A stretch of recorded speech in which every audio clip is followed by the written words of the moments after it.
شاهان است، کوروش است، آورنده زبان پارسی است.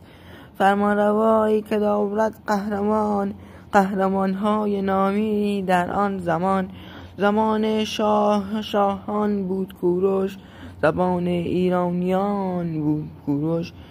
داشت امیدی برای مردمانش کوروش، داشت دینی برای مردمانش کوروش. فرمانروایی دانا بود، میهنداری آگاه بود، نبود مثل دیگر فرمان روایان جهان. عادلی بود در زمین و آسمان، کوروش بود شاه شاهان بر روی زمین. زبانش پارسی بود، کوروش بود آورنده زبان پارسی بود. نامش همیشه هست در تاریخ به عنوان بنیانگذار ایران زمین.